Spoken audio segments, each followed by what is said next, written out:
একদিকে বলা হচ্ছে কার্ড দিবে, আরেকদিকে ঋণ খেলাপিদেরকে সংসদে নিয়ে যাওয়ার চেষ্টা করা হচ্ছে। কিন্তু এই কার্ড জনগণ পর্যন্ত পৌঁছাবে তো? 2000 টাকার কার্ড নিতে 1000 টাকা ঘুষ দেওয়া লাগবে না তো? অন্য কোনো প্ল্যান কাজে দিবে না।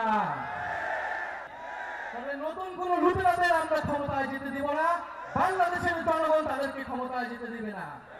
বাংলাদেশ জামাত ইসলামী, জাতীয় নাগরিক পার্টি সহ 10 দলীয় নির্বাচনী ঐক্যের জাতীয় নেতৃবৃন্দ যারা উপস্থিত রয়েছেন, ঢাকা 15 আসনের এলাকাবাসী যারা উপস্থিত রয়েছেন এবং আশেপাশে শুনছেন, জুলাই গণ অভ্যুত্থানের শহীদ পরিবার, আহত সদস্য যারা রয়েছেন, উপস্থিত সকলকে জানাই আসসালামু আলাইকুম। আজকের এই জনসমাবেশের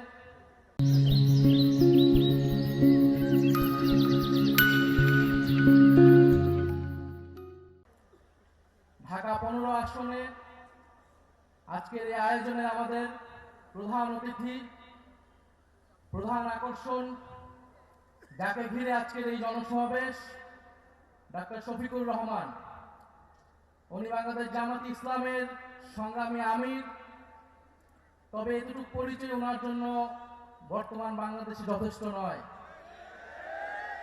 10 দলীয় নির্বাচনী ঐক্যের প্রধান কাণ্ডারি, ফ্যাসিবাদ বিরোধী লড়াইয়ের অন্যতম বীর সেনাপতি, যিনি এই বাংলার মাটিতে দাঁড়িয়ে নির্যাতিত হয়েছেন, ফ্যাসিবাদের বিরুদ্ধে লড়াই করে গিয়েছেন, কারাবরণ করেছেন, মজলুম জননেতা হিসেবে আত্মপ্রকাশ করেছেন। আমাদের সবার সৌভাগ্য ঢাকা 15 আসন থেকে উনি নির্বাচনে দাঁড়াচ্ছেন এবং আজকে আনুষ্ঠানিকভাবে নির্বাচনের প্রচারণা শুরু হলো। সারা বাংলাদেশে 10 দলীয় নির্বাচনী ঐক্য জোটের যারা প্রার্থী রয়েছে তাদের পক্ষে যে জনজোয়ার নেমে এসেছে, 12ই ফেব্রুয়ারি সেটার ফল বাংলাদেশের জনগণ দেখতে পারবে ইনশাআল্লাহ। কথা খুব বেশি বলতে চাই না। প্রথম কথা, 12ই ফেব্রুয়ারি নির্বাচন সুষ্ঠু হতে হবে। নির্বাচন সুষ্ঠু হওয়া ছাড়া এর কোনো বিকল্প নাই। অন্য কোনো প্ল্যান কাজে দিবে না। নির্বাচন সুষ্ঠু হওয়ার জন্য নির্বাচন কমিশনকে নিরপেক্ষ আচরণ করতে হবে। উভয় দলের জন্য, উভয় জোটের জন্য একই রকম আচরণ বিধি থাকতে হবে। কোনো ধরনের বৈষম্য মেনে নেওয়া হবে না। ফলে নির্বাচন কমিশনকে স্মরণ করিয়ে দিচ্ছি, আমরা এখনো মুখে বলে যাচ্ছি, আমরা এখনো মাঠে নামি নাই। কারণ আমরা মাঠে নামবো নির্বাচনের জন্য, আমাদেরকে আন্দোলনের দিকে নামতে বাধ্য করবেন না। দ্বিতীয়ত স্মরণ করছি আমাদের ভাই শরীফ ওসমান হাদিকে।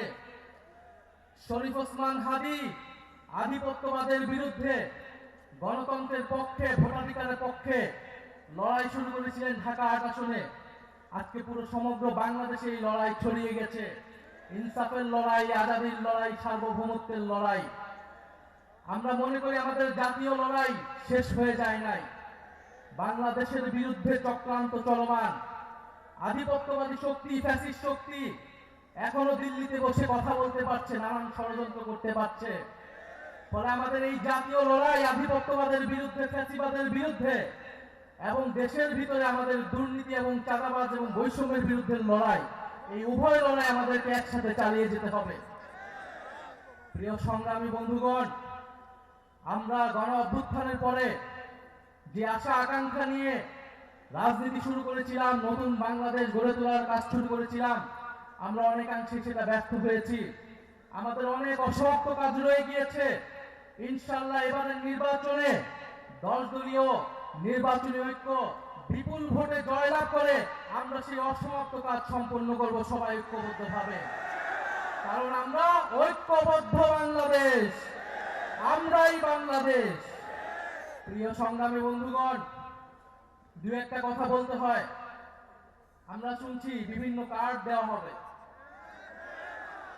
ফ্যামিলি কার্ড দেওয়া হবে, কৃষক কার্ড দেওয়া হবে। আমরা চাই কার্ড দেওয়া হোক, জনগণ সুবিধা পাক। কিন্তু এই কার্ড জনগণ পর্যন্ত পৌঁছাবে তো? 2000 টাকার কার্ড নিতে 1000 টাকা ঘুষ দেওয়া লাগবে না তো? তাহলে ঘুষ, চাঁদাবাজি সেটা যদি আমরা নির্মূল না করতে পারি, এই সকল সুযোগ সুবিধা কি জনগণের কাছ পর্যন্ত পৌঁছাবে?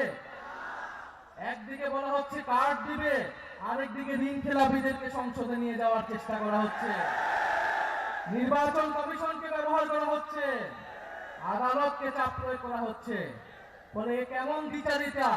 যদি প্রকৃতপক্ষেই জনগণকে সুবিধা দেওয়ার নিয়ত থাকে, তাহলে কেউ ঋণ খেলাপিকে নমিনেশন দিতে পারে না।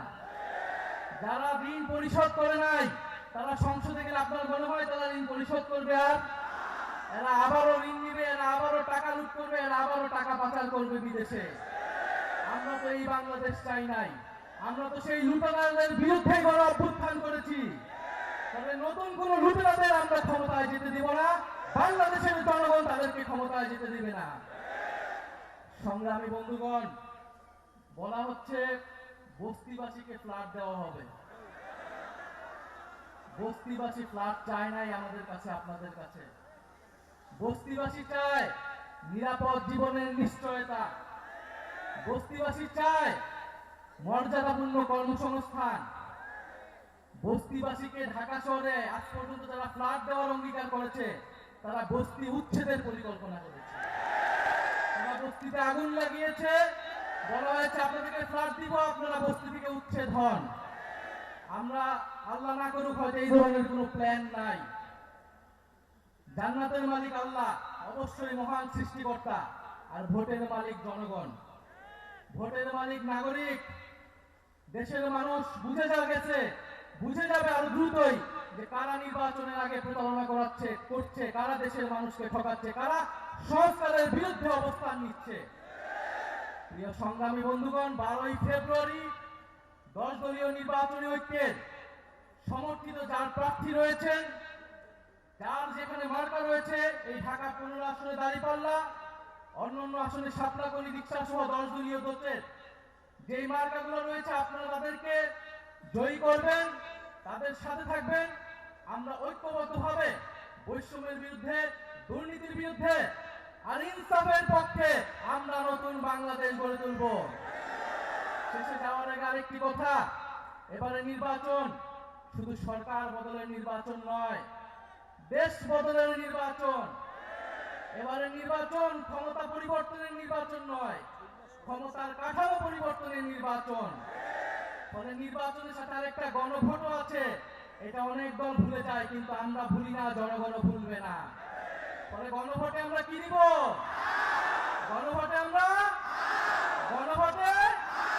পরিবারতন্ত্রকে, দুর্নীতিবাজকে, বৈষম্যকে, আধিপত্যকে, গণভোটে ইনসাফে, গণভোটে 10 দলীয় ঐক্য জোটে ইনশাআল্লাহ আমরা এবারের গণভোটে হ্যাঁ জিতবে। 10 দলীয় নির্বাচনী ঐক্য জয়লাভ করে সরকার গঠন করবে এবং বাংলাদেশকে সামনের দিকে নেতৃত্ব দিবে। ইনকিলাব জিন্দাবাদ।